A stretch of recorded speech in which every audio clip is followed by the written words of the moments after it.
we why just she brought me, apparently. Yeah, absolutely. So we just wanted to give everybody enough so much time with design and the architects and trying to decide what the building was going to look like. And I didn't know what it was going to be like. I think Andy maybe had a better idea. But when we sit in maybe like 4 8-hour days trying to decide where every doorknob's going to go and every door and which way it's going to swing and everything, there's a lot that goes into it. And then it's nice to be able to bring it to people in the community and say what's going on with it. And we really wanted to have the groundbreaking ceremony and then just show people that there is action going on, even though we know there's action going on ever since the bond was passed. So this is what the design is going to look like when you come in the front door. And if anybody doesn't know by this point, the location of the new law enforcement center is just to the west of Polaris, and it's already being built. So I'll let you start with the design, because this is your thing. Okay. Too bad I don't have a pointer. I don't know if anybody has one, but I'll try to be descriptive. Crystal came on as police chief right in time to help us get this bond passed, and so she's been just instrumental in getting that done. And then, like she said, then we have redesigned this building to fit the site, and also just to fit the needs and the changes due to budget to try to get it within the bond amount. The bond amount was $42.8 million, so we had to design it for that, and we had to crunch some square footage to make that happen. And so it's taken a lot of changes in shape. And as Crystal was putting her PowerPoint together, I was going through my computer to try to find some images, and I was just amazed at how far this thing's come in terms of the concepts. And I remember seeing one that we were looking at the time the bond passed, and it doesn't look like this. It's got all the same features, but this one here is a lot more economy of the square footage that we're able to fund with the $42.8 million. So the image you're looking at is muted. As you notice, there aren't hallways and doorways and things like that, and that's because of the security requirements for us. We don't want that on the internet. And so, I would be happy to, if any of you in private, I would be happy to just talk your ear off about that building and the details, but in a public setting now, which kind of muted it somewhat, as you can see. So what we have in the yellow in the center is the law enforcement center, as it's described. And that's our shared space, the PD and the SO, emergency management's in there. Everything that we do together is in that yellow area. And that's going to be our evidence handling, and that's we're trying to get just as modern as we can with that, with pass-through lockers, control our chain of custody for all of our evidence items, and get them into secure storage where access is very restricted. And that's all going to be in there.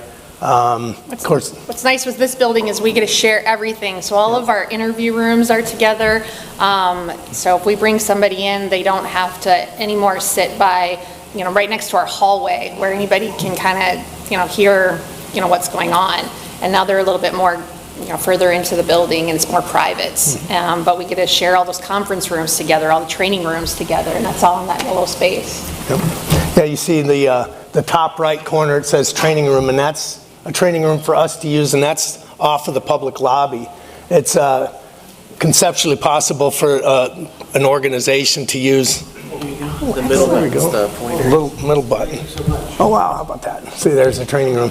And that's off the lobby. There will be bathrooms in this area. It does have a secure access to our secure area, so we can come and go through that, but if necessary, a group could use that training. Right now, we rely heavily on USD for training space or the fire department, because we just don't have room for training like that. In the middle of the room, down in the bottom here somewhere, we have another training room, more for an in-house sort of thing. It's a smaller room, but we'll be able to set that room up for our purposes. And that's also designed to be the emergency operations center if we had an incident where we might activate that. It's right across the hall from emergency management, who now is crammed into a closet, basically, a very small room with so much stuff, we don't even know if he's in there. Sometimes I think that's on purpose, but he's buried behind so much stuff that we don't even know he's there sometimes. So he's going to have a lot more space. There's going to be a room right off the lobby, it's not shown here, where we can take a person in to just literally take a statement. Crystal kind of mentioned that about the privacy. Sometimes somebody comes in and they're in the hallway and we don't even know what they really want, and they say, well, can I talk to you somewhere? And we don't even know what they're up to and what their question is. So now we'll have a room we can take them in off the lobby and take a statement from, initially start a report and probably handle 99% of what they came in the office for, right from that, without bringing them deep into the building. One reason for that is sometimes we've had issues with suspects passing victims or victims passing suspects in the hall. We should be able to avoid that with that room. You see dispatch is buried in the center of the building. Right now, we've essentially eliminated it with a shade during COVID, and we left it that way, but dispatch doesn't have public facing anymore. And in this case, they literally won't, because they won't even share a public wall or window. They will have access to it. I'm sorry? Can you orient me? Is this north-south? So north, Yes. west, Yep. that is north, Top is north. So where is the entrance? We want to go visit. The entrance is right here. It's right there, okay. Yep. Thank you. Maybe you said that, I didn't catch it. And I'll come back to the entrance thing, but yeah, this is where the front lobby is, and the public parking will be out here. So that- Stanford Street's here, and the That bypass. first picture that you saw is that, Yep, that first picture that Crystal showed you is Yeah. entrance right here. And so dispatch is, they're also designed as for us, a storm shelter. That's a building within a building, and if you go out to the site right now, you'll see they're currently constructing that with its own precast wall panels, its own footings. It'll have its own roof support, and the idea being, as they described, is a school bus could fall on the building and that will still stand. And we wanted dispatch to be that center so they don't have to evacuate. And this is some of the details that we get into, and sometimes you think, why are we the ones figuring this out? But they were talking about having that be at the loading dock, because it's a small area where you can put a lot of people, but then the dispatchers will have to leave their station to do that, and that's not an option. So dispatch will be a very secure structure, and they'll operate out of that. And as Kevin mentioned about the entrances, we'll have the law enforcement lobby right here, but we also created a second lobby here for the jail. At one time, and currently the jail shares our lobby, but we have the jail, any traffic to and from would go through the law enforcement center, down hallways, past deputies and police officers doing their business. It just doesn't work well. And so we separate it out and have a jail lobby, because a lot of the comings and goings from the jail involve people bonding somebody out from jail. Also, somebody turning themselves in on warrants, people coming in to blow in the 24/7 program, get their scram bracelets downloaded and things like that, where they don't want to come into the lobby and share that space with the general public, and often the general public doesn't want to share the space with them. So it's more convenient to have them coming in for that business right here. So as you approach the building, if you're coming from the bypass, you look and you'll see that opening. There's a garage door right here, and that's facing to the northwest, and then there's this opening for this lobby door, and that's the jail lobby. There's, I hope, for good signage as someone who drives in the parking lot to where they go to the right entrance. We'll have jail here, and you can have too much signage, but we hope we can get people to the right place to where we're not sending people trudging around the building to find the right place. But so then when we have here is jail intake. This is a drive-through garage. Right now we have a drive-in and back-out garage, and so we'll be able to drive through, and the intake will take place in this area, and they'll hold there for up to 23 hours, and then they'll get classified and they'll go into the jail housing area. The doors will all be run by jail staff instead of now. Right now we have perimeter doors run by dispatch and interior doors run by jailers with keys. All the doors, perimeter and interior, will be run by master control, which will be in the jail area. We designed a kitchen into this jail, and we don't have a kitchen now. And we actually oversized the kitchen somewhat. I think we are decades away, and judging by hair color, other than Crystal maybe and a few others, most of us won't see the addition to the jail, I'm guessing. But I won't see it, I'm sure, but this jail is easily a 50-year jail. That's one thing Bob Fuller insisted, that we build a 50-year facility. I'm confident that this jail will serve Clay County for 50-plus years. If the day ever comes, we have a design for an addition down here. To make that work, we had to make sure the kitchen would serve it. So the kitchen will serve a jail larger than what we have right now. And so then you see we have, of course, PD's private space. I wouldn't say private, unique space for the police department and unique space for the sheriff's office to do our things that we do alone. And then we've got a fleet garage. It's a large garage, and it actually grew from the original concept because we saw that emergency management has large equipment, a command trailer, a generator, a pod, a point of dispensing trailer. And it was really consuming that garage to where it kind of became their garage. And so we actually were able to add space to that and make it. And so it's going to be pretty imposing, but it's probably going to be full. And it should be able to get our equipment out of the weather if necessary. Any questions so far about that?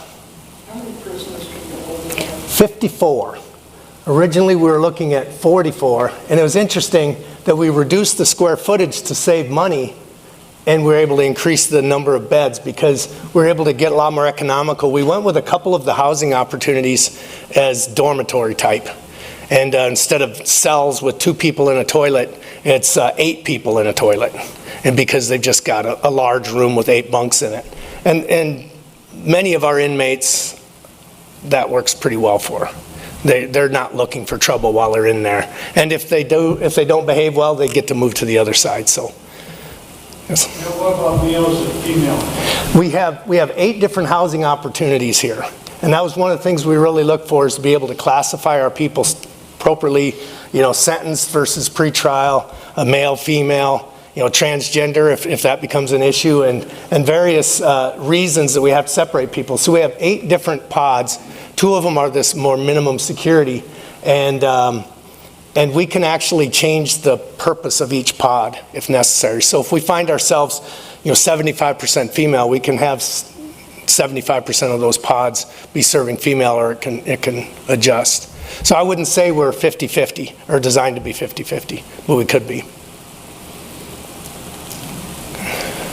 I'm sorry, I don't know your nomenclature. Dispatching, does that include the 911 service? Yes, yep. All 911 calls in the county will be answered there, as well as routine lines. Routine lines typically are answered by our admin staff during business hours, and then after hours by the dispatch. Master control in the jail will take jail calls. Thank you. Mary? So if we walk in to ask a question of a police officer, or need to speak to a police officer, sheriff deputy or whatever, or you, when we walk in that door, will there be somebody there who Yes. will direct us, or? It's not. Automatic? There's this little jut out area. That's essentially the doorway into the secure area, but on either side of it is going to be a window, one for police, one for sheriff. So right there now, should you be come somebody in and there. you can talk to Sarah, who is the sheriff's administrative assistant, and Deb, who's our office manager, and you would do the same thing here. You would go up to their window during the day, during office hours, during the week, and talk to them. And then we have a phone option, right, to pick up and talk to dispatcher if you were to walk into the Yeah. lobby during After hours. or during the weekend. Would you be able to take prisoners from other counties? Yes, yep. That's one of the goals, is to be able to serve other counties or even federal government if they're always looking for beds. But I would prefer to work with our neighboring counties, but yeah, we will take them. Right now, we take all incoming inmates from Turner County, and then we'll hold them up to 3 days, and then they move on. So I expect to see a lot more of that. And my understanding is Eastern South Dakota starved for beds, so it's kind of if you build it, and if you've got the space, they'll come. Andy, will that be a money-making proposition or break even or what? It'll be money-making. Well, I shouldn't say. It'll generate revenue for us, and obviously that we'll put that toward the bond. And it'll go in the county general fund. The commissioners will do what they want with it, but it'll be revenue generating. 50-year lifespan because the cement and wood's going to... No. I'm talking about our population and our needs. Yeah, I think that building's going to stand quite a while. I wouldn't know how long until it's going to fall down, but I'm just talking about our needs, looking into the future. Not structurally, society change. Yeah, that's what I meant by that, yeah. And in terms of our agency growth, I expect, we might have more trouble than the jail in terms of agency growth. But we left room in there. In our department space, we have room for growth within there. Yeah, so we have like an additional investigator's office that we can use for other things until we were to have another investigator. But we left room for more office space so that we can grow within our agency too. Done. Sorry, Scott. How much square footage do you have now, and how much square footage will you have in the new facility? Well, I wish I knew that number off the top of my head. This is something in the 50-some This one's thousand? 60,000. 60,000? Yeah. Okay. I don't know if that was before or after they added the little garage part, but I remember them saying Yeah, that. it's I in don't that know what range. we have right now. Yeah, off the top of my head, I don't know that number. It's quite a bit bigger. Bob might know. What's the timeline? Oh, we should be completed by November of next year, and I'm hoping sooner. Sorry, Scott. How many police officers, how many sheriff's officers, and where is our game warden? Okay, interesting. So Okay, go ahead. we have 20 sworn police officer positions. We're still hiring a few more right now, but that's how big our department is right now. And I've got 8 deputies plus me, and then 10 jail staff right now. The game warden, we have a game warden that lives in Vermillion. He's got an office in Yankton. We've been talking about bringing him under our roof. So that's something we'll be working on over the next year. Okay, you got other pictures, don't you? Yep, Oh, here's groundbreaking. yep. So we did our groundbreaking October 3rd of last year, and they started right away. Groundwork began immediately, and we knew we had to wait until February for the precast walls to come in, but they started the footings right away. Yeah, the construction's been kind of, what do you got next to it? Okay. Yeah, construction's been kind of interesting, and we've been learning a lot as we go, but they started work right away, and that was scraping off the soil that's there, bringing in new soil and compacting it. Then they let it set for a while, and then they came in and they bored holes all around the perimeter, and it's really hard to see, but you can see that outline of the building that we've shown you. There's a closer one Yeah. too. Oh, there is? This one just shows you a little bit better Oh, yeah, idea there of where the building sits. Yeah. So with Highway 50 and Stanford, Yep. and then the new road that the city's putting in, which is actually James Street. Yeah, you can see James Street around here. This is the Jack Powell addition, this whole photo. And you can see James Street will come off of Stanford, wrap around our building, and continue off and tie into James Street over here. And, but here's our facility here. We have a driveway access here, and we'll have driveway access off of James Street. And so again, we had as soon as they got the dirt to the consistency they wanted to where it was suitable for construction, they went around this perimeter, as you can see here. Here's that dispatch with its own footings, the jail area we've already showed you, and the rest of the building. But they bored holes, and they call it a rammed aggregate or geopier foundation. They bored holes, filled them with gravel, and pounded it good and solid, and then they poured the footings on top of that. And so it should hold, even though you're on this glacial soil, it's not stable enough for construction. This photo was taken in April during all that water, and during that time, it really slowed down. They were weeks behind. Then we had a couple of weeks here where it just went fast, and now it's wet again today.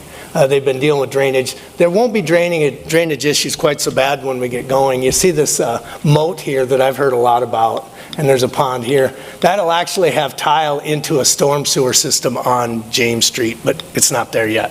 So it won't drain yet. Right now they're pumping out from here across to get it up to the bypass and down to the river.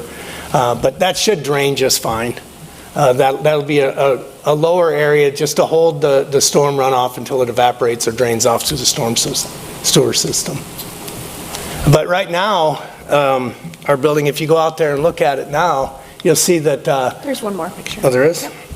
Oh, look at that. You see the steel in place for that training room, the north wall of the admin space. Even today, there's more. In this area, you'll see a penthouse, steel structure for the penthouse. The penthouse is the HVAC, heating, cooling, and the systems will be up on the roof up there.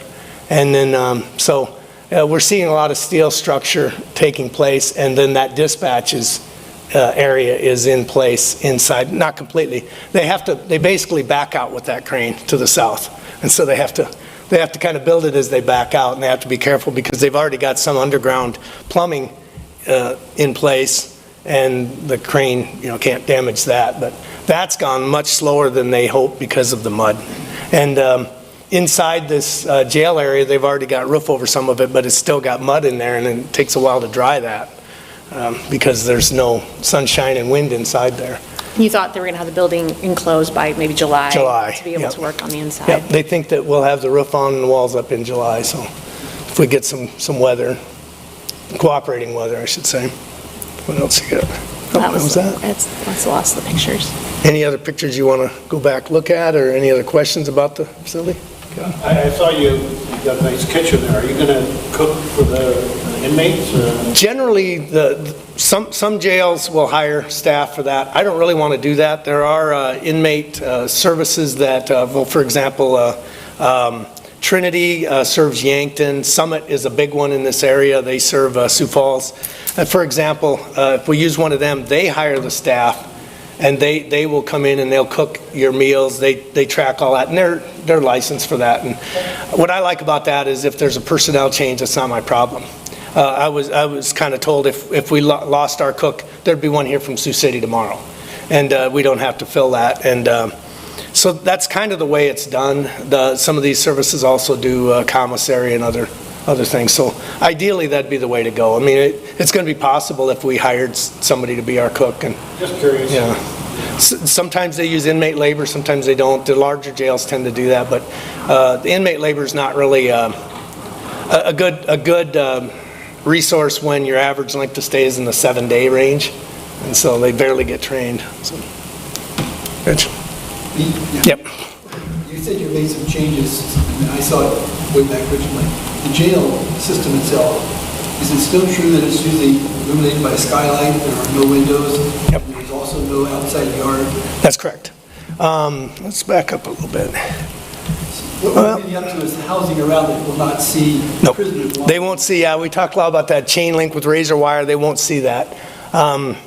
In the jail, you can't see it here. It's not going to be helpful. Actually, on this west side, there's going to be a rec area, and the inmates will go into that. There is a high window, and that high window will open. It gets some natural light and fresh air, and so we'll be able to. It's basically like an upside-down garage door, and then.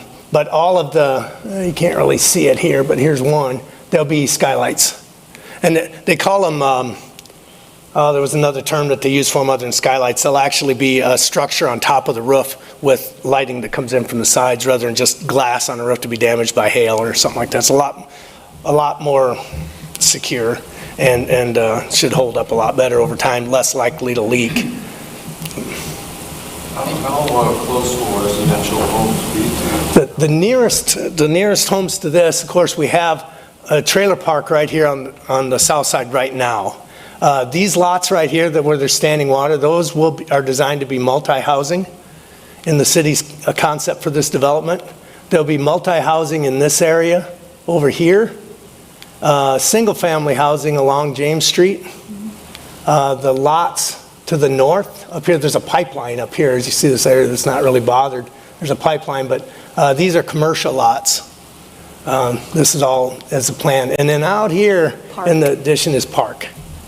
One of the reasons for the park and not housing out there, for one, the city needed to replace parkland after the loss of some of Barstow Park, but also the drainage goes the wrong way. That's low up there. They would have to have another lift station to have sewer drain from there, so that's why park. And it's a good use of that land. So yeah, there'll be a lot of housing around there. Will there be a lot of lights on at night, through the night? No, I mean, our parking lots will have lights on, but it wouldn't be anything obtrusive any more than Polaris has across the street. Did I see other hands? Joe? Is there a place where you hold court sessions here or not? No. There will be a room in the jail that is going to be used for classes and even staff meetings and training, but it'll have the ITV set up to where the inmates will sit there and they'll talk to the judge through that and the judge will be across town. Even now, we have that in our current jail, and they often will meet with the judge upstairs, and rather than go to the court. But the judge won't come to us unless the judge chooses to, that'd be fine with me. That happen most of the time rather than physically taking a prisoner to appear in court? Yeah, right now, a lot of our initial appearances are with ITV. Our Tuesday magistrate court is using ITV, and it seems absurd, but I'm still happy to do it. But right now, we'll bring inmates from Union County to Clay County for magistrate court, but then they don't even go to court. They go to the jail and sit in front of ITV because Union County doesn't have that ability to put them in front of the judge in Union County. So we bring them here, but in this case, we won't have to move them all. Right now, our circuit court is always in person, and so we take them up there. So on Thursdays, we'll be driving them across town for court. And the occasional appearance. I mean, obviously, a trial is going to be in person. Many hearings are in person. And so there'll be times we'll transport people for court, but we do that now even if we just take them upstairs. So we'll be taking them. But we use ITV whenever it's possible, and we do have that set up in this plan. We don't have a bench or anything for the judge to sit in here. Lawrence County actually designed their new jail with a bench for the judge to hold court. And I've known other jails in all my tours where they say they've got judges that come to them, but we're going to set up to essentially do it with the ITV. ITV is essentially a court version of Zoom. I don't even know what it stands for. Last question? All right, we're good. We can't wait to visit you in November. Great.